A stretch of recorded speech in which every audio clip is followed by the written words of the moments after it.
এখন কাদের কাকে নির্দেশ অমান্যকারী বলবেন? ওবায়দুল কাদের গত ৩ সপ্তাহ ধরে লাগাতারভাবে দলের মন্ত্রী এমপিদের আত্মীয় স্বজনরা যেন নির্বাচনে না দাঁড়ায় সেজন্য আহ্বান জানাচ্ছিলেন। এজন্য তিনি কঠোর হুঁশিয়ারিও উচ্চারণ করেছিলেন।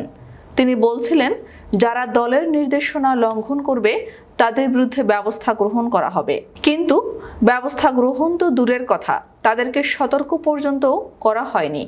উল্টো ৩০ এপ্রিলে আওয়ামী লীগের কার্যনির্বাহী কমিটির বৈঠকে এ বিষয় নিয়ে কোনো আলোচনাই হয়নি।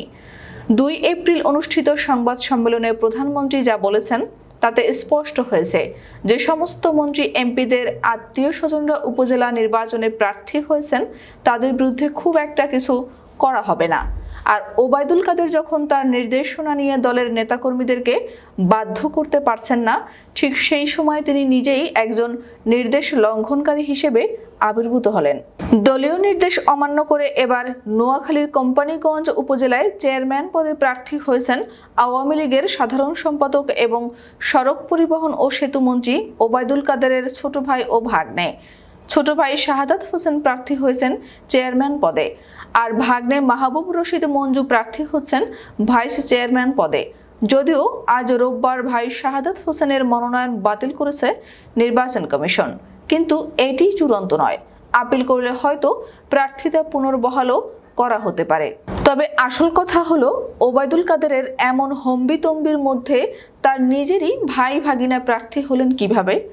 রিটার্নিং কর্মকর্তার কার্যালয় থেকে প্রকাশ করা চেয়ারম্যান পদে প্রার্থীদের তালিকায় ১ নম্বর ক্রমিকে শাহাদাত হোসেনের নাম রয়েছে, আর ভাইস চেয়ারম্যান পদের তালিকায় মাহবুবুর রশিদের নাম রয়েছে ৩ নম্বরে। মন্ত্রীর ছোট ভাই ছাড়াও এই উপজেলায় চেয়ারম্যান পদে আরও ৩ জন প্রার্থী আছেন।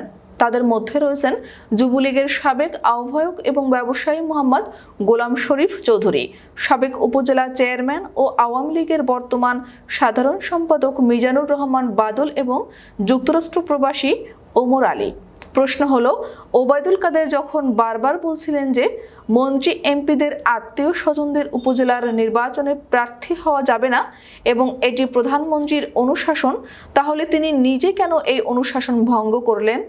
তার আত্মীয় স্বজনদেরকে তিনি কেন প্রার্থী হিসেবে দাঁড় করাতে দিলেন? তিনি তো এখানে বাধা দিতে পারতেন।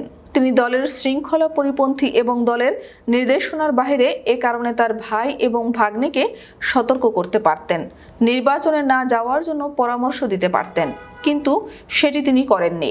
তার ফলে ওবায়দুল কাদেরের নির্দেশনা হালকা এবং অকার্যকর হয়ে গেল বলেই আওয়ামী লীগের নেতাকর্মীরা মনে করছেন।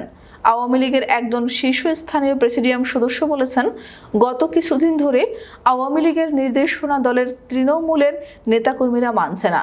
এর প্রধান কারণ হলো, আমরা যে নির্দেশ দিচ্ছি সেই নির্দেশ আমরা নিজেরাই মানছি না। আমরা যখন কোনো নির্দেশনা মানি না, তখন তৃণমূলকে আমরা মানাবো কিভাবে?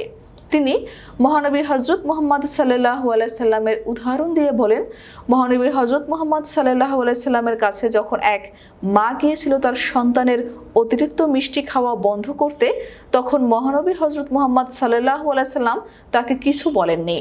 এরপর মহানবী হযরত মুহাম্মদ সাল্লাল্লাহু আলাইহি সাল্লাম নিজে মিষ্টি খাওয়া বন্ধ করেছিলেন। নিজে মিষ্টি খাওয়া বন্ধ করে তারপরে ছেলেটিকে মিষ্টি খাওয়া বন্ধ করার জন্য অনুরোধ জানিয়েছিলেন। যে কাজটি আপনি নিজে প্রতিপালন করবেন না, সেই কাজের জন্য অন্যকে নির্দেশ দেওয়াটা হলো এক ধরনের প্রতারণা। এটি সাধারণ মানুষ সহজেই বুঝতে পারে। ওবায়দুল কাদের নিজেই যখন তার 2 আত্মীয়কে নির্বাচনে প্রার্থী করেছেন, তখন তিনি অন্যদের শাসন করবেন কিভাবে?